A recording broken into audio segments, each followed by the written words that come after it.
क्या मनुष्य और अन्य जानवर में कोई फर्क है? बाइबल इसके बारे में क्या कहता है? आइए हम इसको जानेंगे आज के वीडियो में।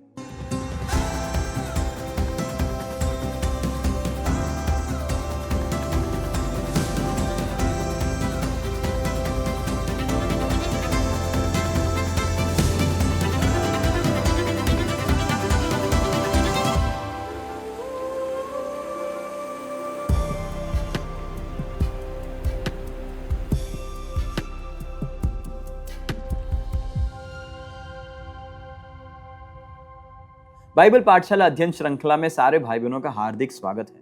हम लोग इस समय चौथे पाठ में हैं, जिसकी शीर्षक है मनुष्य की सृष्टि और संरचना। पहले अध्याय के अंदर हमने देखा कि पृथ्वी की सृष्टि और विज्ञान की पुष्टि। दूसरे अध्याय के अंदर हमने अध्ययन किया कि सृष्टि की व्याख्या में बाइबल की श्रेष्ठता क्या है। और आज इस समय में हम तीसरे वीडियो में हैं। आज इस तीसरे अध्याय के अंदर हम लोग सीखने जा रहे हैं बाइबल के आधार पर मनुष्य की त्रिपक्षीय संरचना। आज की वीडियो में हम गहराई में देखेंगे कि परमेश्वर का वचन मनुष्य की सृष्टि, मानव को किस प्रकार बनाया, उसको हम ध्यान से देखेंगे और कुछ अनमोल बातों को हम सीखेंगे। आइए हम लोग परमेश्वर के वचन की ओर जाएंगे। उत्पत्ति की पुस्तक पहला अध्याय उसका 26 और 27 आयत को जब पढ़ते हैं, वहां पर हम देखते हैं परमेश्वर मनुष्य की सृष्टि करता है। आइए अपने मन को परमेश्वर के वचन की ओर लेकर आए। देखो प्रभु का वचन क्या कहता है। 27 आयत में लिखा गया है, तब परमेश्वर ने अपने स्वरूप में मनुष्य को रचा, अपने ही स्वरूप में परमेश्वर ने मनुष्य की संरचना की, नर और नारी के रूप में उसने मनुष्य की सृष्टि की। यहां पर हम देखते हैं वचन स्पष्ट बताता है कि परमेश्वर ने मनुष्य को अपने स्वरूप में बनाया है, जो ये बात बताता है कि हर मनुष्य, चाहे कोई भी रंग, जाति, किसी भी देश, किसी भी भाषा का क्यों ना हो, हर मनुष्य का एक ही वैल्यू है, एक ही मूल्य है, वो है परमेश्वर का मूल्य, क्योंकि हर एक को परमेश्वर ने अपने स्वरूप में बनाया। उत्पत्ति की पुस्तक दूसरे अध्याय उसके 7वें आयत में देखते प्रभु का वचन क्या सिखाता है। तब यहोवा परमेश्वर ने आदम को भूमि की मिट्टी से रचा और उसके नथनों में जीवन का श्वास फूंक दिया और आदम जीवित प्राणी बन गया। ये वचन मनुष्य की सृष्टि को बाकी सारे सृष्टि से अलग करता है। अन्य जितने सृष्टि जो 6 दिन में हुए थे, उसके अंदर हमने देखा परमेश्वर ने सब कुछ शब्दों से बनाया, परंतु मनुष्य को बनाने के लिए परमेश्वर ने एक खास रुचि ली। परमेश्वर के एक खास इंटरेस्ट था मनुष्य को बनाने में, इसलिए परमेश्वर ने मनुष्य को मिट्टी, धूल को लेकर एक आकार दिया और उसमें अपना श्वास को फूंका। श्वास शब्द के लिए इब्रानी बाइबल के अंदर रुआक शब्द उपयोग किया गया, जिसका अर्थ आत्मा और हवा भी है। और जब हम परमेश्वर के वचन नए नियम में जाते हैं, परमेश्वर ने मनुष्य को जो बनाया उसकी और भी गहराई को हम समझ पाएंगे। आज हम देखने जा रहे हैं कि परमेश्वर ने मनुष्य को कितने भाग में बनाया। पहली बात तो हमने यहाँ पर सीख लिया है कि मनुष्य के अंदर परमेश्वर ने अपनी श्वास को फूंका। श्वास, वो हवा, वही आत्मा मनुष्य के अंदर फूंका, जो इंसान को अन्य सारे जानवरों से अलग करता है। इसलिए बाइबल स्पष्ट बताता है, कई विश्वास ये कहते हैं कि जानवरों की वही साइकिल के अंदर, उसी चक्र के अंदर मनुष्य है। नहीं, मनुष्य जानवर एक नहीं है, दोनों अलग है। क्यों? आगे हम परमेश्वर के वचन में देखेंगे। पहला थिस्सलुनीकी की पत्री उसका 5वां अध्याय उसके 23 आयत को जब हम पढ़ते हैं, वहां पर पौलुस कुछ एक बड़े रहस्य को प्रकट करता है। आइए हम देखेंगे प्रभु का वचन क्या कहता है। पहला थिस्सलुनीकी की पत्री 5वां अध्याय उसका 23 आयत, शांति का परमेश्वर आप ही तुम्हें पूरी रीति से पवित्र करे, तुम्हारी आत्मा, प्राण और देह हमारे प्रभु यीशु मसीह के आने तक पूरे और निर्दोष सुरक्षित रहे। यहाँ पे देखो परमेश्वर का वचन में स्पष्ट लिखा गया, मनुष्य को परमेश्वर ने जो बनाया त्रिपक्षीय बनाया, त्रिभागीय बनाया, जिसके अंदर 3 भाग। पहला भाग है शरीर, दूसरा भाग है प्राण, तीसरा भाग है आत्मा। ये केवल मनुष्य में देखते हैं आत्मा है, जानवरों के अंदर आत्मा नहीं है, जानवरों के अंदर केवल प्राण है। शरीर उनके पास है और उनके पास अपनी पहचान, अपना इमोशन, अपना मन, वो प्राण है, परंतु जानवरों के पास आत्मा नहीं है। कि परमेश्वर का वचन स्पष्ट यहाँ पर बताता है कि मनुष्य को परमेश्वर ने 3 भाग में, शरीर, प्राण, आत्मा में बनाया। रोमियो की पत्री 8वां अध्याय उसके 16वें आयत में देखो पौलुस इस बात को और भी जिक्र करता है, पवित्र आत्मा आप ही हमारे आत्मा के साथ गवाही देता है कि हम परमेश्वर की संतान है। पवित्र आत्मा जो परमेश्वर की त्रिएक रूप में से एक रूप पवित्र आत्मा है, पवित्र आत्मा ये गवाही दे रहा है। क्या गवाही दे रहा है? हमारी आत्मा के साथ गवाही दे रहा है कि हम परमेश्वर के संतान है। मतलब हमारे अंदर आत्मा के साथ पवित्र आत्मा गवाही दे रहा है। तीसरा एक और वचन को देखेंगे, पहला कुरिन्थियों की पत्री 14वां अध्याय उसका 15वां आयत। देखो प्रभु का वचन क्या कहता है। तो क्या करना चाहिए? मैं आत्मा से भी प्रार्थना करूंगा और बुद्धि से भी प्रार्थना करूंगा। मैं आत्मा से गाऊंगा और बुद्धि से भी गाऊंगा। यहाँ पे आत्मा से भी प्रार्थना करना, बुद्धि से भी प्रार्थना करना, दो तरीका बताया गया। आत्मा से प्रार्थना करना, आत्मा से गाना, मतलब अंतरात्मा में एक हमारा पहला भाग आत्मा है, उससे हमें प्रार्थना करना, उसके द्वारा प्रार्थना करना। किसको? परमात्मा की ओर हमें प्रार्थना करना है। इस बात को हम लोग परमेश्वर के वचन में देखते हैं। देखो आपके स्क्रीन में एक चित्र है, आप देख सकते हैं। ये चित्र जो है पूरे मनुष्य की संरचना को प्रकट करके बताता है। वो अंदरूनी जो भाग है वो आत्मा को दर्शाता है, जो आत्मिकता को दर्शाता है। आध्यात्मिक रूप, हमारा विश्वास, आशा, हमारे परमेश्वर के प्रति भक्ति, आराधना, प्रार्थना, ये सब वो आत्मा का भाग है। दूसरा जो सेकंड सर्कल आप देख सकते हैं वो है सोल, जिसको हम बोलते हैं हमारा प्राण या हमारा मन। उसी के अंदर हमारा इमोशन, हमारे सारे इमोशंस, हमारा मन विचार जो है वो सोल, साइकोलॉजी, मनोविज्ञान कहते हैं, वो प्राण के साथ रिलेटेड है, वो मन के साथ रिलेटेड है। तीसरा जो बाहर का सर्कल जो है आप देख सकते हैं वो है शरीर।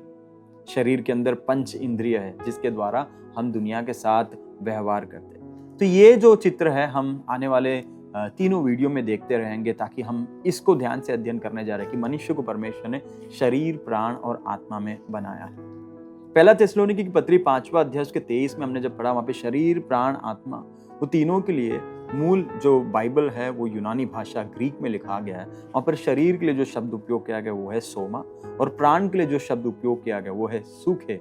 उसमें से साइके, साइकोलॉजी, मनोविज्ञान शब्द निकला है। और तीसरा जो शब्द वहां पर जो दिया गया वो है न्यूमा, मतलब आत्मा। इसके बारे में हम गहराई में एक एक करके अध्ययन करेंगे, परंतु पहली बात, सबसे पहला भाग जो हम परमेश्वर के वचन में यहाँ पे सीख रहे वो है कि परमेश्वर ने मनुष्य को शरीर पहले भार दिया, मिट्टी को परमेश्वर ने रूप दिया, वो भारी शरीर को दर्शाता है। परमेश्वर के वचन में जो है उसको भौतिक अंग के रूप में बताया गया। दूसरा कुरिन्थियों की पत्री 5वां अध्याय उसके पहले आयत को जब हम पढ़ते, देखो प्रभु का वचन क्या कहता है। क्योंकि हम जानते हैं कि जब हमारा पृथ्वी का डेरा सरी का घर गिराया जाएगा तो हमें परमेश्वर की ओर से स्वर्ग पर एक ऐसा भवन मिलेगा जो हाथों से बना हुआ घर नहीं परंतु चिरस्थायी है। यहाँ पर पौलुस जो है शरीर को, इस शरीर को, धूल मिट्टी से बना इस शरीर को डेरा के रूप में बताया कि एक समय आएगा ये गिर जाएगा, परंतु जो मसीह में विश्वास में है उसको परमेश्वर ने एक आशा दिया है कि भले ही ये मिट्टी रूपी शरीर गिराया जाएगा, परमेश्वर हमको एक चिरस्थायी घर, एक वो शरीर देगा जो कभी नाश होने वाला नहीं। तो ये बात परमेश्वर का वचन हमें स्पष्ट बताता है। सबोपदेशक की पुस्तक 12वां अध्याय उसके 7वें आयत में देखो प्रभु का वचन क्या कहता है। जब मिट्टी ज्यों की त्यों मिट्टी में मिल जाएगी और आत्मा परमेश्वर के पास जिसने उसे दिया लौट जाएगा। ये सारे वचन एक ही बात को यहाँ पर प्रकट करके बताता है कि शरीर जो है वो नाश हो जाएगा, और शरीर के लिए जो परमेश्वर ने समय निर्धारित किया है, शरीर में से वो आत्मा निकल जाएगा। देने वाला परमेश्वर, सृष्टिकर्ता परमेश्वर आत्मा को ले लेगा और शरीर यहीं पर मिट्टी में मिल जाएगा। इसलिए यहाँ पर लिखा गया जो मिट्टी ज्यों की त्यों मिट्टी में मिल जाएगा, शरीर जो हमारा मिट्टी में मिल जाएगा। दूसरा जो शब्द हमने देखा प्राण, जिसको ग्रीक में हमने देखा सूखे। अगर आप हिब्रू बाइबल पढ़ते हैं, पुराना नियम जो बाइबल जो है पुराना इब्रानी भाषा में, उसके अंदर जो शब्द उपयोग किया गया नेफेश शब्द उपयोग किया गया। और ये प्राण जो है हमारी भावनाओं, इच्छा शक्ति और बुद्धि का केंद्र है। मनुष्य की जो इच्छा है, बुद्धि है, उसका सारा केंद्र जो प्राण है। साइकोलॉजी, मन, मनोविज्ञान जो शब्द हम इसमें से प्राप्त करते हैं। परमेश्वर ने मनुष्य को बनाया, उसके बाद उसके अंदर अपने श्वास को फूका, उसके द्वारा हो गया मनुष्य के अंदर प्राण और आत्मा आ गया और मनुष्य जिंदा हो गया। मत्ती रचित सुसमाचार उसके 10 के 28 में देखो प्रभु का वचन क्या कहता है। जो शरीर को मार सकते हैं पर प्राण को मार नहीं सकते, उनसे मत डरना, पर उसी से डरो जो प्राण और शरीर दोनों को नरक में नाश कर सकता है। यहाँ पे हिंदी बाइबल में आत्मा शब्द उपयोग किया, परंतु मूल भाषा में वहां पर सूखे शब्द आया है, इसलिए वहां पर प्राण बताया गया। यीशु मसीह उसका जिक्र कर रहा है। मनुष्य के पास शरीर भी है और प्राण भी, और ये परमेश्वर दोनों, शरीर और प्राण दोनों को नरक में डाल सकता है, नाश कर सकता है, और उससे हमें डरना है। भजन 42 उसके 5वें आयत को देखो पढ़ते, परमेश्वर का वचन क्या कहता है। हे मेरे प्राण, तू क्यों गिरा जाता है और तू अंदर ही अंदर क्यों व्याकुल है। परमेश्वर पर आशा लगाए रहे, क्योंकि मैं उसके दर्शन से उद्धार पाकर फिर उसका धन्यवाद करूंगा। यहाँ पे भजनकार अपने प्राण के साथ वार्तालाप कर रहा है। मतलब प्राण जो है हमारे अंदर के व्यक्तित्व को दर्शाता है, जिसके साथ हम लगातार बात करते हैं। देखो, हम जब दुनिया में जब जीवन जीते हैं तो कई बार हम लोग बाहर बात करने से पहले हम अपने आप से अंतरात्मा में बात करते हैं, हमारे प्राण के साथ बात करते हैं। तो वही एक जो रूपक है, यहाँ पर हम लोग रूप को हम लोग भजनकार को करते हुए देखते हैं। हमारे प्राण के बारे में बताया गया। प्राण वह है जो स्वयं और दूसरों से संबंधित है। वह सृष्टि और भावना के संबंध में मनुष्य की आंतरिक जीवन है। मनुष्य को अंतरात्मा के साथ बात करना, भावना का जो पूरा सीड जो है प्राण, हम गहराई में अगले वीडियो में देखेंगे प्राण के बारे में क्या है। तीसरा भाग जो हमने देखा, आत्मा। आत्मा के लिए यूनानी भाषा में जो शब्द उपयोग किया वो न्यूमा शब्द है, और इब्रानी भाषा में रुआक हमने पढ़ा है। और ये आत्मा क्या है? मनुष्य का सबसे गहरा हिस्सा है। यह हिस्सा है जो परमेश्वर से जुड़ता है। परमेश्वर हमारी आत्मा के साथ जुड़ता है, आत्मा परमात्मा के साथ जुड़ता है, क्योंकि ये आत्मा, ये हमारे अंदर जो श्वास है, ये जो आत्मा है, हमारा नहीं, ये परमेश्वर का। इसलिए मैं हमेशा कहता हूँ कि हर मनुष्य के पास एक अमूल्य धन है। दुनियादारी धन नहीं, एक अमूल्य धन आपके अंदर जो वो परमेश्वर का श्वास, परमेश्वर की आत्मा है। परमेश्वर ने आपको श्वास दिया। ऐसा भी अगर कोई व्यक्ति हो जो नास्तिक हो, जो कहते ईश्वर है ही नहीं, परंतु एक बात को नहीं भूलना है, उस इंसान को बोलने के लिए भी जो श्वास है वो ईश्वर का है। ईश्वर ने वो श्वास दिया, बाइबल ऐसे बताता है। आत्मा जो है वो परमात्मा ने दिया। नीति वचन की पुस्तक 20 आयत उसका 27 में देखो परमेश्वर का वचन क्या कहता है। मनुष्य की आत्मा यहोवा का दीपक है, वो मन की सब बातों की खोज करता है। मनुष्य की आत्मा यहोवा का दीपक है। यहाँ पर आत्मा को यहोवा के दीपक के रूप में बताया गया, गॉड कॉन्शियसनेस के रूप में बताया गया। इसलिए मेरे प्रियो, आत्मा के बारे में और भी हम गहराई अध्ययन करेंगे, परंतु हमें समझना है आत्मा हमारे अंतरात्मा का वो भाग है जो परमेश्वर ने सृष्टि किया। रोमियो की पत्री 8वां अध्याय को 16वें अध्याय देखो प्रभु का वचन क्या कहता है। पवित्र आत्मा आप ही हमारी आत्मा के साथ गवाही देता है कि हम परमेश्वर की संतान है। पवित्र आत्मा गवाही दे रहा है। इफिसियों की पत्री 2 अध्याय उसके पहले आयत में लिखा गया, और उसने तुम्हें भी जिलाया जो अपने अपराधों और पापों के कारण मरे हुए थे। तो ये इफिसियों की पत्री 2 अध्याय उसका पहला आयत जो है आत्मा की मरी हुई दशा को बताता है। हमारे मन में सवाल आता है कि ये कब? एदन वाटिका में जब मनुष्य ने पाप किया तब मनुष्य परमेश्वर से अलग हो गया। ऐसे देखा जाए तो आत्मिक तौर पर मृत्यु हुई। यहाँ पर पौलुस बताता है कि पापों और अपराधों के कारण मृत्यु हो। ये शरीर का नहीं, ये मृत्यु क्या है? आत्मा का हुआ है। परमेश्वर जीवन देने वाला जीवन दाता से अलग हो गया है, इसलिए आत्मा के मरण को वहां पर हम देखते हैं। और उसके बाद ये शरीर भी मरणहार बन जाता है, जो दिन भर दिन जो है मरण की ओर आगे बढ़ते जाता है। तो मेरे प्रियो, आत्मा वह चीज है जो मनुष्य को परमेश्वर को जानने में, परमेश्वर के साथ संबंध बनाने में मदद करता है। और इसलिए हम देखते हैं हर मनुष्य के अंदर ईश्वर रूपी एक वैक्यूम है, एक खालीपन। हर आत्मा के अंदर वो एक खालीपन है। इसलिए हर मनुष्य वो आध्यात्मिक खोज में लगा रहता है, उस खालीपन को भरने में लगा रहता है। वो क्यों है? हमारे आत्मा के अंदर परमेश्वर का वो रूप, खालीपन को भरने के लिए मनुष्य जो है बड़े आस्था, अलग अलग विश्वास, अलग अलग कर्म क्रिया को करता है। तो यहाँ पर हमने देखा वो बिल्कुल स्पष्ट है। इब्रानी की पत्री 4 अध्याय उसके 12वें आयत में देखो एक अद्भुत वचन है जो प्राण और आत्मा को अलग अलग करके डिफरेंशिएट करके बताता है। प्रभु के वचन को हम पढ़ेंगे। इब्रानी की पत्री 4 अध्याय उसका 12 आयत, क्योंकि परमेश्वर का वचन जीवित, प्रबल और हर एक दोधारी तलवार से भी बहुत तेज है, प्राण आत्मा को गांठ गांठ और गूदे गूदे को अलग करके आर पार छेदता है और मन की भावनाओं को और विचारों को जांचता है। तो यहाँ पर हम देखते हैं केवल परमेश्वर के वचन के अंदर वो सामर्थ्य है जो आत्मा और प्राण को जो है अलग करने के स्थान को जानता है। आत्मा और प्राण एक नहीं है। यहाँ पे परमेश्वर का वचन बिल्कुल स्पष्ट बताता है। सूखे और न्यूमा दोनों अलग अलग है, अलग अलग जगह में अलग अलग शब्दों को उपयोग किया। इसलिए इस बात को हमें बिल्कुल समझना है। और केवल परमेश्वर की आत्मा और प्राण के बीच में जो भेद करने वाला केवल एक चीज के पास सामर्थ्य, वो परमेश्वर का वचन है। परमेश्वर का वचन यहाँ पे लिखा गया आत्मा और प्राण को क्या करता है? अलग करके आर पार छेदता है। परमेश्वर का वचन जब आप सुनते हैं वो केवल आपके कानों तक नहीं जाता, परंतु वो आपके प्राण और आत्मा को भी अलग अलग करके छेदता है, वहां तक पहुंचता है।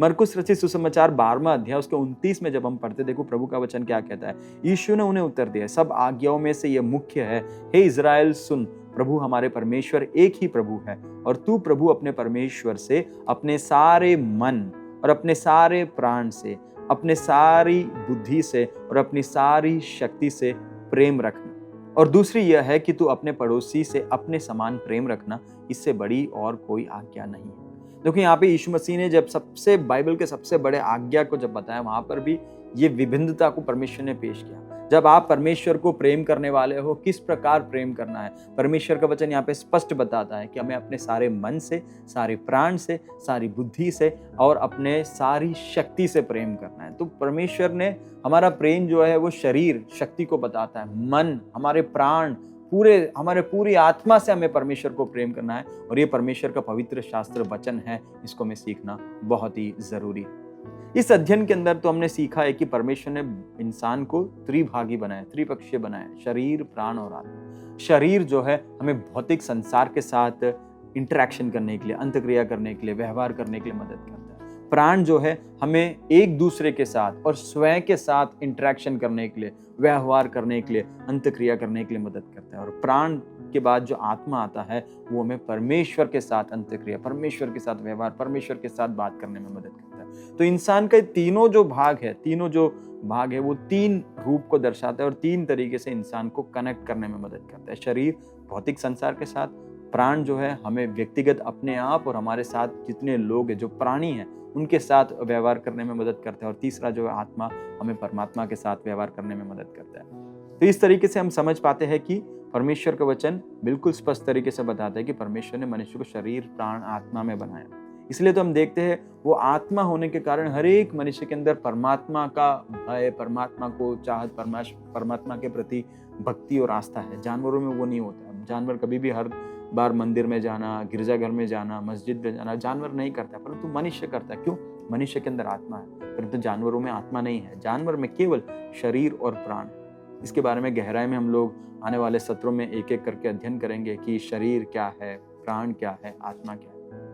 तो यहाँ पर अगली बात जो हम सीखते हैं वो ये है कि यह त्रिपक्षीय समझ जो है, मनुष्य को परमेश्वर ने त्रिपक्षीय, त्रिभागी रूप में बनाया है, ये हमें परमेश्वर के उद्धार की प्रक्रिया को समझने में भी मदद करता है। जैसे आप स्क्रीन पर देख सकते हैं, आत्मा जो है जीवित हो जाती है। जब आपका उद्धार होता है तो परमेश्वर आपकी आत्मा को नया जन्म देता है, जीवित हो जाता है। जो मरा हुआ आत्मिक अनुभव होता है, इंसान पाप के कारण, अपराध के कारण परमेश्वर से अलग हो गया, वो मरी हुई दशा को बताता है, परंतु उद्धार के अंदर परमेश्वर हमें नया जन्म देता है। दूसरी बात जो है हमने सीखा था कि वर्तमान में पवित्रीकरण की जो है हमारी प्राण का नवीनता, मन की नवीनता को दर्शाता है। उद्धार के समय में आत्मा में हम नया जन्म पाते हैं और हमारे मन के अंदर, प्राण के अंदर हम लोग नवीन होते जाते हैं। मेटामॉर्फोसिस जो हमने अध्ययन किया था, अगर आप नहीं समझते हो तो आप पिछले पार्ट को जाकर देख सकते हैं जहाँ पर हमने इसको गहराई से अध्ययन किया था। तीसरी बात हम देखते हैं, शरीर महिमावन हो जाता है। हमारा जो शरीर भविष्य काल में जो 3 स्टेज जो बताएगा, उसका तीसरा स्टेज